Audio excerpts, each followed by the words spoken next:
எல்லோருக்கும் வணக்கம்.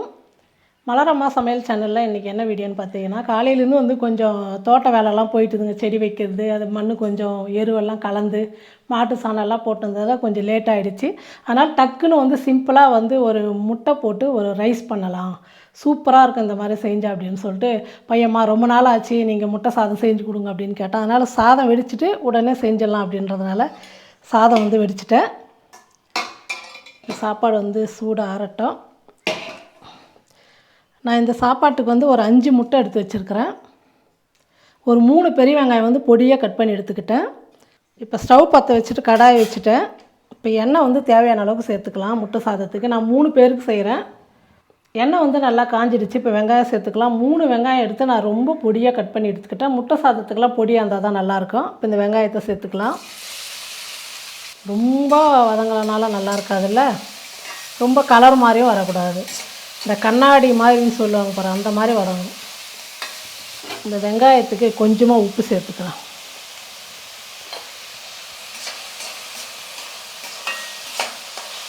வெங்காயம் இந்த அளவுக்கு வதங்கினா போதும். இஞ்சி பூண்டு பேஸ்ட் 1.5 டீஸ்பூன் எடுத்து வச்சுக்கிறேன், அதை சேர்த்துக்கலாம். இஞ்சி பூண்டு பேஸ்ட்டோட பச்சை வாசனை போகிற அளவுக்கு கொஞ்சம் நேரம் வதங்கட்டும். ஏன்னா நம்ம சாதம் போட்டு கலக்கிறதுனால சரியாக வதக்கலைன்னா அந்த இஞ்சி பூண்டு பேஸ்ட்டோட வாசனை தான் அப்படியே இருக்கும். குழந்தைங்களும் சாப்பிட மாட்டாங்க, சாப்பிட்றவங்களும் கொஞ்சம் அந்த வாசனை வருதுன்னு. அதனால் கொஞ்சம் நல்லா வதங்கட்டும். பச்சை மிளகா நம்ம பொடியாக கட் பண்ணுவோம். அப்படி கட் பண்ண போடும்போது எல்லாம் எடுத்து போட்டுருவோம். காரம் அந்த அளவுக்கு உரைக்காது. நம்ம பேஸ்ட் மாதிரி இந்த அளவுக்கு குறப்பாக கொஞ்சம் அரைச்சிக்கிட்டால் சாப்பிட்றதுக்கு ரொம்ப நல்லாயிருக்கும். இந்த பச்சை மிளகாவோட வாசனை அவ்வளோ சூப்பராக இருக்கும் இந்த சாதத்துக்கு. இது ஒரு 1.5 டீஸ்பூன் சேர்த்துக்கிறேன். 1.5 டீஸ்பூனுன்னா 3 பச்சை மிளகா அரைச்சி வச்சுருக்கிறேன் நான். இப்போ இந்த இஞ்சி பூண்டு பேஸ்ட்டு, இந்த பச்சை மிளகாலாம் நல்லா வதங்கட்டும். முட்டையை உடச்சி ஒரு பாத்திரத்தில் எடுத்துக்கினா நமக்கு ரொம்ப ஈஸியாக இருக்கும். வெங்காயம் வதங்கிறதுக்குள்ளே இந்த வேலையை முடிஞ்சிடும் நமக்கு. போர்ஸாக உடைச்சா எங்கே கீழே உடஞ்சிடுவோன்னு சொல்லிட்டு மெதுவாக தட்டினுக்கிறேன் நான். ஏன்னா அந்த ஓடும் விழக்கூடாதுல்ல. ஆமாண்டா, ஹோட்டல்லலாம் இந்த மாதிரி செய்கிறாங்கல்ல, இதுலேயே தட்டி அப்படியே ஒரே கையில் ஊற்றுறாங்க. அது எப்படி ஊற்றுவாங்கன்னே தெரில. ஓடெல்லாம் இருக்காது, அதில் இருக்கும் தானே. எனக்கு பார்க்கும் போதெல்லாம் டவுட்டு, அது எப்படி இப்படி தட்டி அப்படியே ஒரே கையில் எடுத்து ஊற்றுவாங்க. இந்த ஆம்லேட்டெல்லாம் போடுறாங்களா, நமக்கெல்லாம் அந்த மாதிரி வராது. நம்ம ஆப்பாயிலெல்லாம் போடுவோம்ல, அப்போ உடச்சி ஊற்றும் போது இந்த மாதிரி அந்த மஞ்சள் கரு அப்படியே விழாது, உடச்சி போயிடும். இப்போ பாரு எவ்வளோ குண்டு குண்டாக இருக்குது. இஞ்சி பூண்டு பேஸ்ட்டு, பச்சை மிளகா, வெங்காயம் எல்லாமே பாருங்கள் நல்லா வதங்கிடுச்சு. இப்போ இந்த முட்டையை நம்ம ஊற்றிக்கலாம். வெங்காயத்தெல்லாம் இப்படி பரவலாக தள்ளிட்டு இந்த முட்டையை ஊற்றிக்கலாம். ஸ்டவ் கம்மி பண்ணிவிடுங்க, இல்லைன்னா அடி பிடிச்சிக்கும்.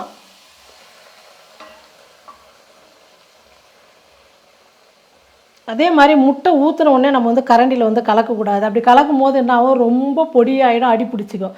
கொஞ்சம் அடியில் வெந்ததுக்கப்புறம் போட்டிங்கன்னா நம்ம சாதத்தோடு சாப்பிடும்போது அந்த முட்டையை நல்லா கடிப்படும், நல்லாயிருக்கும். இப்போ நம்ம முட்டையை மெதுவாக அப்படி கலக்கி விட்டுக்கலாம்.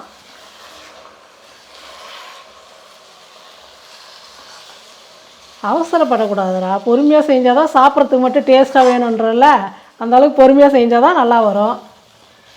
முட்டை கொஞ்சம் அப்படியே பப்புள்ஸ் மாதிரி கொஞ்சம் பெருசு பெருசாக இருந்தால் சாதத்தோடு சாப்பிடும் போது நல்லாயிருக்கும். அது ரொம்ப நேரமும் வதக்குறதுல அந்த கடைங்களில் அதுக்காக தான் இந்த மாதிரி பண்ணால் அது அப்படியே பெருசு பெருசாக இருக்கும், நல்லாயிருக்கும் சாப்பிட்றதுக்கு. ஆமாம், நம்ம வெங்காயத்துக்கு கூட கொஞ்சம் உப்பு போட்டுருக்குறோம். அதே மாதிரி நான் எப்போவுமே சாதம் வடிக்கும் போது உப்பு போட்டு தான் சாதம் வடிப்பேன். அதனால் கடைசியாக கொஞ்சமாக உப்பு போட்டுக்கலாம். பாருங்கள், முட்டை இந்த அளவுக்கு வெந்த உடனே கொஞ்சம் கருவேப்பிலை பொடியாக கட் பண்ணி வச்சுக்கிறேன். கருவேப்பிலை மட்டும் சேர்த்துக்கலாம். சேர்த்துட்டு கலந்து விட்டுட்டு இப்போ சாதம் போட்டுக்கலாம். கொஞ்சம் கட்டியாக இருந்ததுன்னா கையில் இப்படி உடச்சிக்குங்க நல்லா. இந்த முட்டைக்கு எந்த அளவுக்கு தேவையோ நம்ம அந்த அளவுக்கு சாதம் சேர்த்துக்கலாம். கட்டி இல்லாமல் உடச்சி போடும்போது சாதம் நல்லா உதிர் உதிராக நல்லாயிருக்கும். சாதம் போட்டதுக்கப்புறம் நல்லா கலந்து விடுங்க.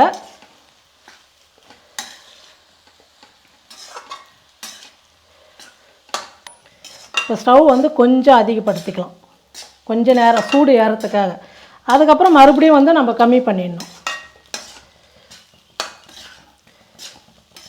இப்போ பார்த்தீங்களா முட்டை வந்து நம்ம கடையில் வாங்குவோம்ல எக் ரைஸ் எல்லாம் அதில் வந்து இந்த முட்டையே தெரியாது. இப்போ தெரியுதா நல்லா சாதத்தில் முட்டை வந்து நல்லா தெரியும். குழந்தைங்கள்லாம் கொடுக்கும்போது சூப்பராக சாப்பிடுவாங்க முட்டை சாதம்ட்டு.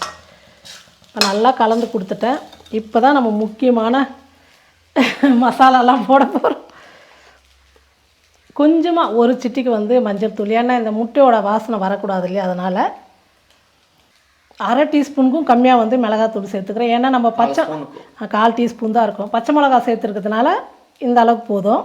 வேணும்னா போட்டுக்கலாங்களா? காரம் வேணுன்றவங்க அதிகம் போட்டுக்கலாம், நமக்கு சரியாக இருக்கும்னு நினைக்கிறேன். கரம் மசாலா மட்டும் அரை டீஸ்பூன் போட்டுக்குங்க. இந்த ஸ்ட்ரீட் ஃபுட்லலாம் பார்த்தீங்கன்னா முட்டை சாதம்லாம் போட்டு கலந்ததுக்கப்புறம் தான் மசாலா மேலே தூவி விடுவாங்க. அந்த மாதிரி தான் இது. அப்புறம் அரை டீஸ்பூன் வந்து மிளகுத்தூள்.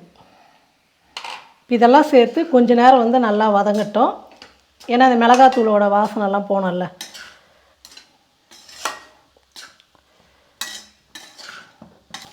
மசாலாலாம் சேர்த்து ஒரு 2 நிமிஷத்துக்கு வந்து நல்லா கலந்து விட்டுட்டேன். இப்போ மிளகாத்தூளோட வாசனைலாம் போயிடுச்சு. நல்லா இருக்குது. இப்போ மனமே சூப்பராக இருக்குது. கடையில் சாப்பிட்ற மாதிரி இருக்குது.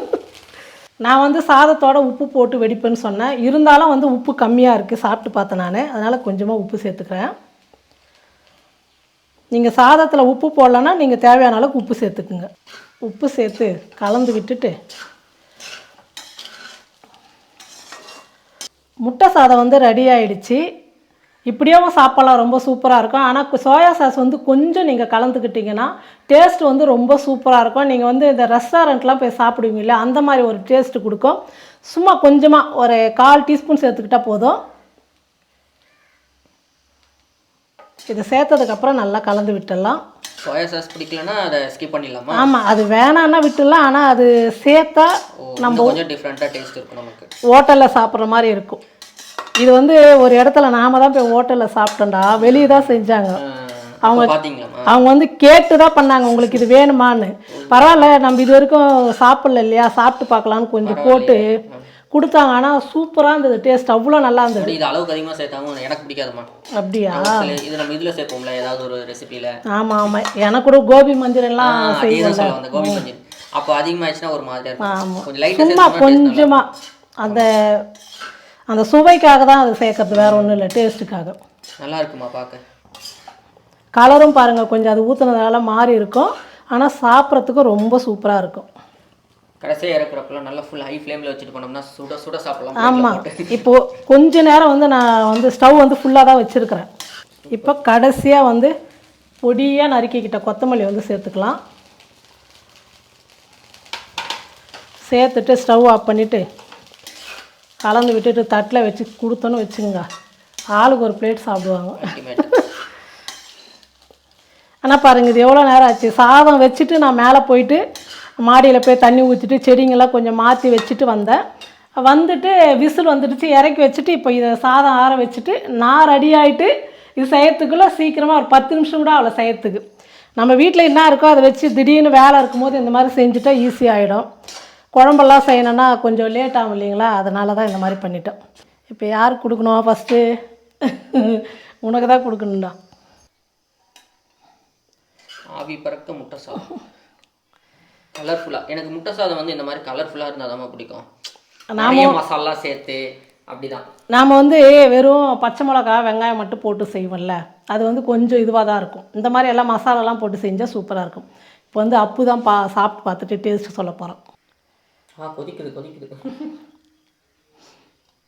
உப்பு காரெல்லாம் கரெக்டாக இருக்குமா? சூப்பராக இருக்குது. எனக்கு இந்த மாதிரி தான் பிடிக்கும், காரசாரமாக. நானும் கொஞ்சம் சாப்பிட்டு பார்க்குறேன். ஆமாம், ரொம்ப சூடு.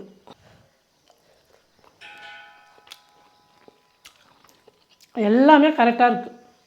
உப்பு காரம் மசாலா எல்லாமே கரெக்டாக இருக்குது.